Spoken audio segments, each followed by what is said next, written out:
Всем привет! Меня зовут Нина Заславская. В этом выпуске я вам покажу, как сделать коррекцию губ. Нашим губкам уже почти год, и мы решили обновить татуаж. Сегодня будем делать помадный плотный прокрас. Итак, все-таки мне хочется восстановить форму губ, потому что эскиз немного потерялся. Ну и вообще всегда я на коррекции подправляю эскиз, даже если он четко выражен.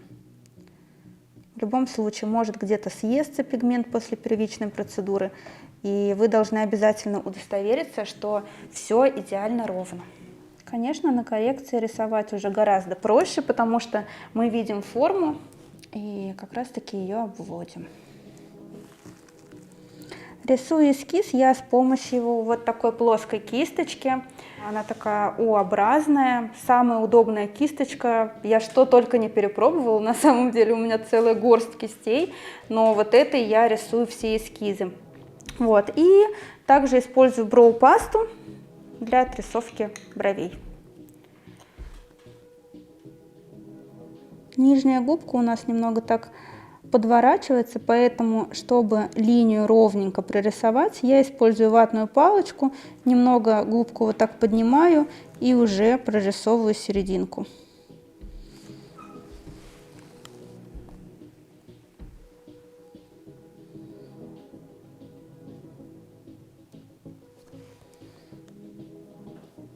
Так, ну вроде бы у нас все ровненько снизу, сейчас отрисуем вверх и обязательно посадим клиента, чтобы проверить асимметрию. Потому что чаще всего лежа мы видим совсем по-другому, чем сидя. Обязательно сажайте всегда и проверяйте. Это прям очень важно.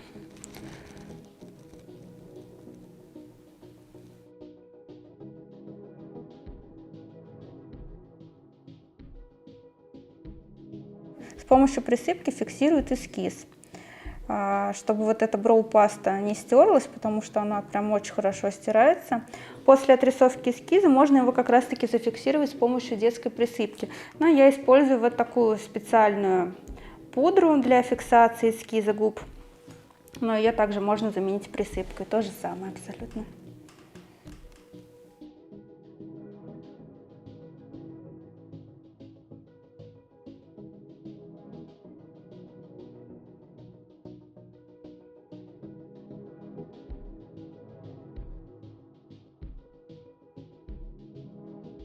Мы отрисовали эскиз, конечно же, проверили в сидячем положении, чтобы все было ровно. И сейчас мне нужно зафиксировать эскиз, чтобы он не смазался, пока я буду проводить контур.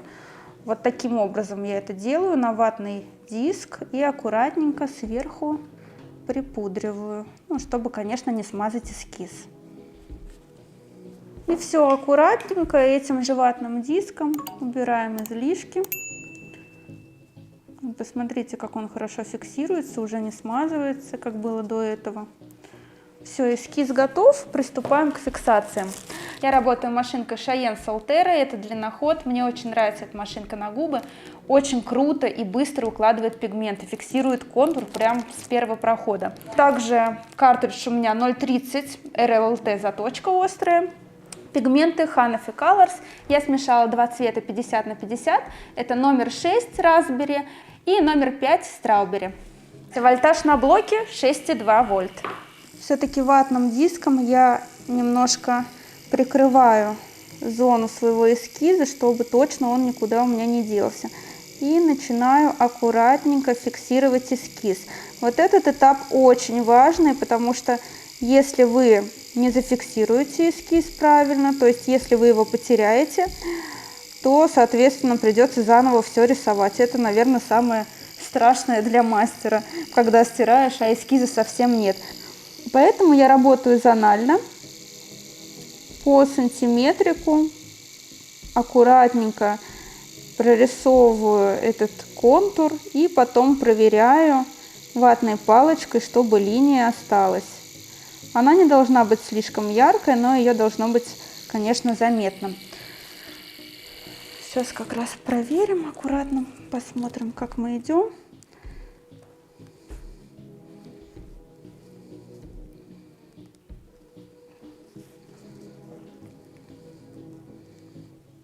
Вот все хорошо остается. Поэтому я продолжаю в том же духе. Вообще, техника фиксации контура точно такая же, как мы делаем волосок. Как мы делаем волосок, можете посмотреть в предыдущих роликах. Напомню технику этого штриха. Мы работаем в коже. Я называю этот штрих походкой Майкла Джексона, потому что мы топчемся на одном месте туда-обратно, не выходя из кожи. И длина штришочка где-то 2-3 мм, то есть достаточно такой мелкий штрих. Чем мельче ваш штрих, тем контур будет получаться более линейный. Если вы будете прям махать большим штрихом, ваш контур будет такой рыхлый, состоять из пикселей. Это нам не нужно, конечно, при зоне татуажа губ.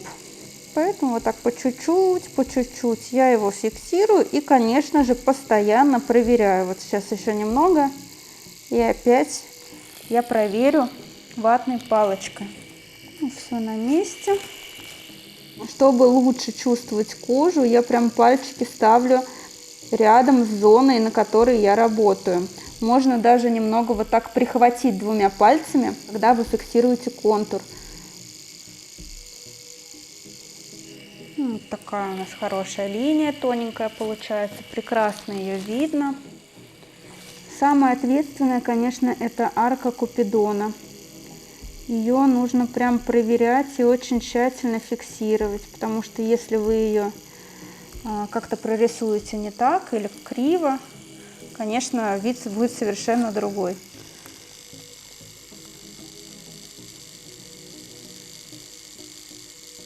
Смотрите, какой у нас прям идеальный контур получился.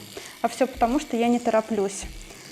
И, я считаю, вот этот этап самый, наверное, сложный и самый ответственный в зоне губ.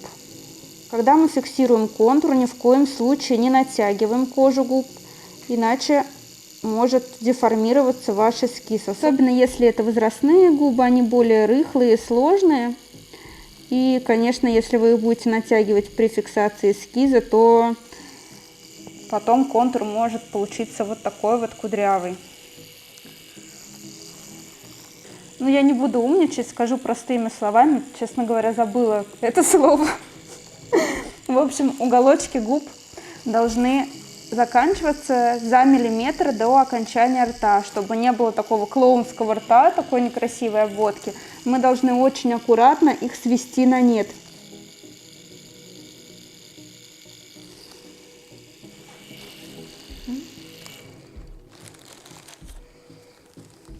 Такой у нас контур прекрасно получился.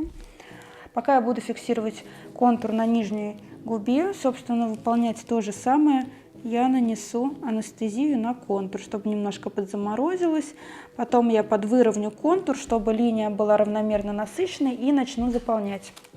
Чтобы красиво, опять же, вывести уголочек, я немного пальчиком вот так подвыворачиваю губку. И работа на уголках нижней губы точно такая же. Мы должны свести именно в эту же точку, где заканчивается уголок верхней губы. То есть они должны смыкаться прям в одной точке. На уголочку, кстати, такая самая сложная зона для прокраса, поэтому я советую вам работать там более мелкими штрихами и топтаться как можно дольше.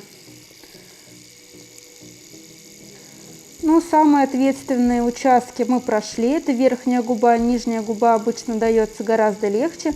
Если вы только начинающий мастер, советую вам начинать сперва фиксировать нижнюю губку, чтобы прочувствовать кожу, понять, как с ней работать, и потом уже переходить к более сложным участкам, то есть к верхней губе.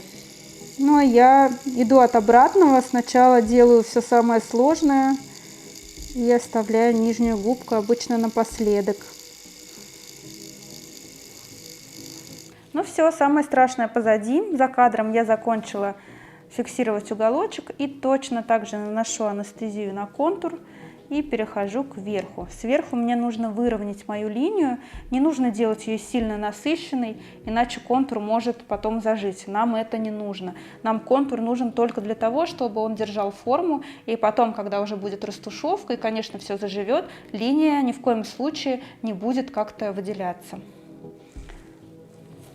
Так, и сейчас я анализирую свою линию и добавляю там, где она наименее видна. Например, там, где очень светлые участки. Все-таки мне хочется, чтобы она была равномерной, и работа, конечно, выглядела очень красиво и идеально. Поэтому кое-где я вот так вот местами добавляю. Конечно же, опять же, проверяю. Я помню в самом начале работы, когда я только начала заниматься перманентным макияжем, самое страшное для меня была фиксация контура. И страшно мне стало после одной процедуры, когда я прям засадила контур, не знала, как его вести, и вела абсолютно другими штрихами на одном выдохе. То есть вошла в кожу и вела. Вообще таким образом и волоски тоже раньше делали, они ужасно приживались, линия получалась корявая, неравномерно насыщенная, легко было засадить пигмент. И, конечно, в самом начале мне не объясняли, что можно как-то засадить, или я не понимала принципы работы вообще ни на губах, ни на бровях. Конечно, с опытом я уже понимаю, что надо вести очень поверхностно, вот такими мелкими штришочками, чтобы не засаживать пигмент. Самое страшное, конечно, как мы знаем, это засадить, потому что когда мы засаживаем, получается холодный участок. Чем пигмент уходит глубже в кожу, тем пигмент выглядит холоднее. Поэтому прям очень аккуратно и поверхностно мы должны это все зафиксировать. Так, верхний я выровняла. Сейчас то же самое делаю снизу.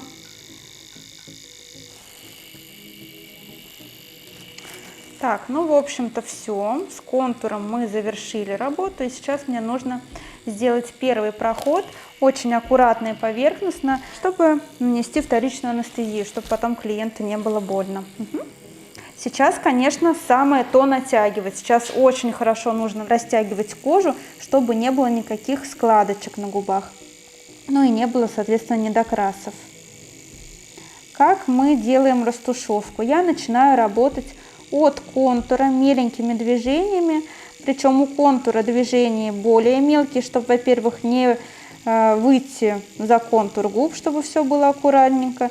Ну и чтобы у контура пигмент лежал поплотнее и держал наш эскиз форму. Вообще, как правило, если вы у контура не очень хорошо прокрасите, на коррекцию клиент приходит абсолютно недовольный, потому что форма меняется. Уже форма получается корявая, где-то, например, пробелы, форма абсолютно съедается. Поэтому старайтесь у контура прям поплотнее уложить пигмент. Поэтому у контура я работаю помельче, а ближе к слизистой я уже увеличиваю амплитуду штриха, и у меня получается чуть-чуть попрозрачнее, как бы такой легкий градиент, переход цвета. Если я вижу, что клиенту не больно, он спокойно лежит, я по этому месту еще раз прохожусь, чтобы побольше уложить пигмента. Ведь мы знаем, когда анестезии вторичной нет, кожа не сопротивляется, не дубеет, и пигмент вносится гораздо быстрее и легче.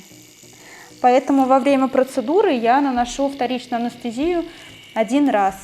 Больше стараюсь не наносить. Ну, в очень редких случаях, когда совсем уж чувствительный клиент и не может никак вытерпеть. Хотя процедура настолько поверхностная, как видите, никакой сукровицы, ничего не выделяется. И абсолютно легко и все терпимо. Да, ведь? Кажется, она спит. Здесь мы не должны пропустить никакого участка, чтобы все плотненько, хорошо лежало. И как раз вот эти вот белые точечки, наверное, у 90% населения они присутствуют. И, как правило, чаще всего они появляются у нас после инъекции гиалуроновой кислоты. Они прекрасно, кстати, у нас закрашиваются пигментом и уже так не выделяются. Ну, тут их не так много, у некоторых прям я видела вообще вся губа состоит из этих гранул. Конечно, выглядит не очень красиво. Еще один повод сделать перманент таким клиентам. И, кстати, очень частый вопрос, который мне задают клиенты, что лучше делать в первую очередь, перманент либо инъекции. И здесь можно прям обоснованно ответить, потому что сначала делается то, что держится дольше, то есть перманент. Потому что абсолютно у всех присутствует природная асимметрия, хоть она и небольшая, у кого-то может быть и большая, у всех по-разному. Но мы с помощью перманента должны выровнять по максимуму эту асимметрию. А потом уже, когда все заживает, клиент, если хочет увеличить объем, идет к косметологу и подкалывает губки. И таким образом, когда филлер начинает вымываться из организма, а это происходит в течение 12 месяцев постепенно, конечно, форма у нас возвращается такая же, как и была. И если вы сделаете наоборот, то есть пойдете в обратной последовательности, например, сначала клиентка увеличит губы, а потом вы по ним сделаете перманент, может получиться асимметрия, то есть губки подсдуются, а ваш перманент, который вы старательно вырисовывали по красивым пухлым губам, также подсдуется и будет асимметрия. Конечно, такой клиент потом будет винить и вас, он же не будет выяснять и вникать, что да как пошло не так. Поэтому, конечно, если встает такой вопрос, и губы еще не увеличены у клиента, вы говорите, что сначала лучше сделать перманентный макияж, который держится около 2 лет, как мы знаем. Гораздо дольше, чем инъекции. Вот посмотрите, сейчас я приближаюсь к арке Купидона, и я вижу, что клиентке становится чувствительно. Губа начинает непроизвольно дергаться. Ну, либо произвольно, непонятно. Нет, на самом деле она дергается, даже если этого не хочет клиент, из-за того, что очень много нервных окончаний на арке Купидона. Это самая чувствительная зона при татуаже губ, поэтому я прям аккуратненько ее быстро прохожусь, сильно здесь не концентрирую свои движения. Мне нужно только лишь повредить поверхность губ, чтобы потом обезболить, нанести вторичную анестезию. И когда уже все у нас подействует, будет не больно, я спокойненько завершу свою работу. Но если мы будем пропускать этот участок, в любом случае придется к нему вернуться и опять прокрасить, потому что анестезия так не подействует без проколов. То есть она не проникнет вглубь кожи и не будет работать. Вообще не советую вам сильно махать на губах, потому что чем длиннее ваш штрих, тем меньше вы его контролируете. То есть на серединке вашего штриха вы можете засадить и цепануть кожу, что начнет кровить, либо вздуваться губка. Поэтому я работаю прям меленько, аккуратно и очень поверхностно. Ну и также, чем мельче ваш штрих, тем плотнее и быстрее укладывается пигмент. Смысла нет сильно большие штрихи здесь делать. Это не пудра, здесь не нужны нам какие-то пиксели. Здесь суть уложить равномерно и плотно пигмент. То есть задача минимально травматично уложить пигмент, чтобы не было отека и все красиво лежало, и потом мы могли красиво это все сфотографировать. Не менее важно для мастера, как мы знаем.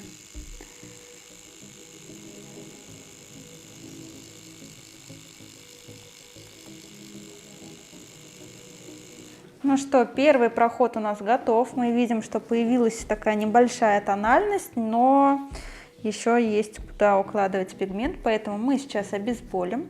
Наношу анестезию аккуратненько и перехожу к нижней губе. Ну что, я перехожу к нижней губке. Мне нужно также повредить поверхность губы и слегка нанести туда пигмент, насколько это возможно и позволит мне клиент. Вот, поэтому пальчиком я подворачиваю уголок, чтобы мне залезть в самые труднодоступные места и все хорошенечко прокрасить. И также мелкими штришочками работаю, особенно в уголочках, там кожу тяжелее всего прокрашивать. И, как я уже говорила, опять же повторюсь, где тяжело прокрасить, там нужно работать прям мелко-мелко и топтаться побольше на одном месте.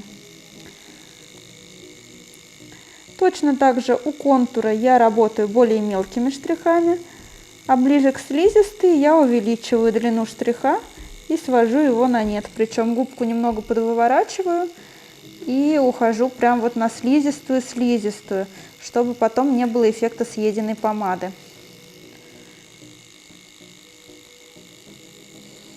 Нижнюю губку я тоже прокрасила, но на нее пока анестезию наносить не буду, потому что сейчас буду работать с верхней губой, чтобы много раз не наносить эту анестезию и, соответственно, чтобы потом не было отека и кожа не дубела. Поэтому верхняя губка у меня уже обезболилась. Я начинаю ее прокрашивать точно такими же движениями, но уже стараюсь за один проход уложить этот пигмент. То есть работаю, например, выбрала себе сантиметр или полтора и закрашиваю его до того момента, пока у меня он не будет просто идеальный, там не будет ни единого пробела, только потом я себе могу позволить перейти к другой зоне и закрашивать уже ее. В процессе работы я стараюсь чередовать штрихи, то есть не только горизонтальными штришочками укладываю, но и применяю эффект сеточки, то есть, например, укладываю сверху такие диагональные штрихи или даже вертикальные. Таким образом у вас будет более равномерно лежать пигмент в коже. Ну и постоянно уже протираю, смотрю, как у меня пигмент уложился. Также линия контура вообще не должна никаким образом выделяться. Она должна быть прям литой с растушевкой внутри. Выворачиваю губку, то же самое, что и на нижней губе мы делали, чтобы зайти на слизистую и не было эффекта съеденной помады. Конечно, на слизистой я работаю более размашистым штрихом, как бы свожу на нет, а у контура помельче.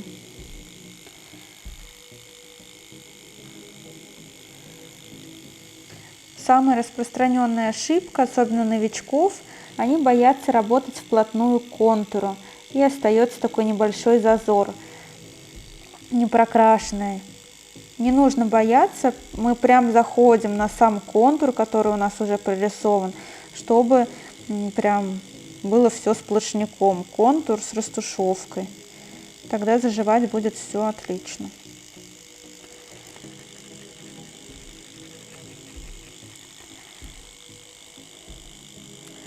Мы закончили прокрас верхней губы, вот так у нас получилось, очень равномерно и ярко. Конечно, все мы знаем, что по заживлению яркость уходит и остаются нюдовые губы. Ну а сейчас переходим к нижней губе. Я только что нанесла анестезию, подержала буквально 3 минутки. Губка побелела, и чтобы быстро прокрасить нижнюю губу, я использую вот такие специальные валики. Это стоматологические валики, кстати, мне их подарила клиентка, очень удобные. Я аккуратненько оттягиваю нижнюю губу и засовываю валик. Он помогает мне выправить вот эти уголочки и прям натянуть их таким образом. То есть посмотрите, насколько легче сейчас прокрашивать уголки, потому что там кожа очень тяжело красится, когда не используется валик. Но вот таким образом, натягивая, мы прям быстро-быстро укладываем пигмент, и на нижнюю губку пигмент укладывается в разы быстрее. Во-первых, благодаря валику, потому что не нужно натягивать это руками. То есть мы вот так вот натянули на валик губу и спокойненько красим. Во-вторых, здесь уже нет таких сложных изгибов, арки Купидона, что ускоряет процесс работы.